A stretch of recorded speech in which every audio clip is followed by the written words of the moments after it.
அஸ்ஸலாமு அலைக்கும் ஃப்ரெண்ட்ஸ். போன வீடியோல நம்ம என்ன பார்த்திருந்தோம், ஹாஜிரா அம்மையாருக்கு தண்ணி கிடைக்குமா கிடைக்காதா அதோட நிற்பாட்டிட்டோம். சோ இந்த வீடியோல பார்க்கலாம் அவங்களுக்கு தண்ணி கிடைச்சதா இல்லையான்னு. ஹாஜிரா அம்மையார் என்ன பண்ணிருக்காங்க, அந்த பக்கத்துல இருக்க சஃபா மலைக்கு ஓடி போய் பாக்குறாங்க. யாருமே இல்ல, தண்ணியும் இல்ல. இன்னொரு பக்கம் இருக்க மருவா மலைக்கும் போறாங்க, அங்கேயும் தண்ணி இல்ல. சஃபா மலைக்கும் மருவா மலைக்கும் மாறி மாறி 7 முறை ஓடுறாங்க. ஆனா தண்ணி எங்கேயுமே கிடைக்கல. அவங்க ரொம்ப தவிச்சு போறாங்க.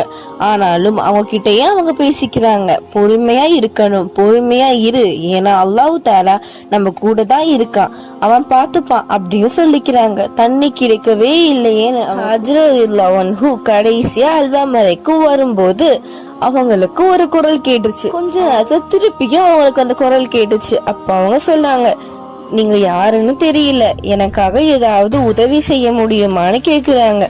அப்போ திடீர்னு ஒரு சத்தம். கேப்ரியல் தெய்வ தூதர் வந்து அந்த தரையில குதிக்காலால தாக்குறாங்க. இத பார்த்த ஹாஜிரா ரலியல்லாஹு அன்ஹு அதை நோக்கி ஓடுறாங்க. ஹாஜிரா அம்மையார் வியந்து போய் இது அல்லாஹ் கிட்ட வந்ததுன்னு உணர்றாங்க. தண்ணீர் ஓடுறது பார்த்த ஹாஜிரா அம்மையார் தண்ணீரை அவங்க கைகளால கட்டுறாங்க. வேகமா அணைக்கட்டுறப்போ ஜம்சம்னு சொல்றாங்க, அதாவது நில் அப்படின்னு. எங்க தண்ணீர் அதிகமா பொங்கி போயிடும்னு பயந்துகிட்டே அவங்க கைகளால ஓடிடாத அப்படின்னு செய்கை செஞ்சிருக்காங்க.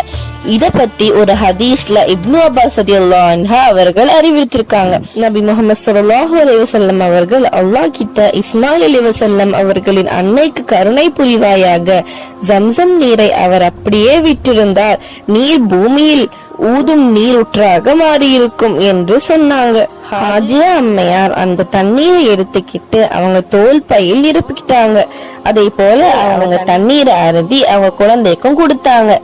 இதுக்கப்புறம் அவங்க சாப்பாடுக்கு என்ன பண்ணிருப்பாங்க அப்படின்றத நம்ம நெக்ஸ்ட் பார்ட் 4ல பார்க்கலாம். அஸ்ஸலாமு அலைக்கும்.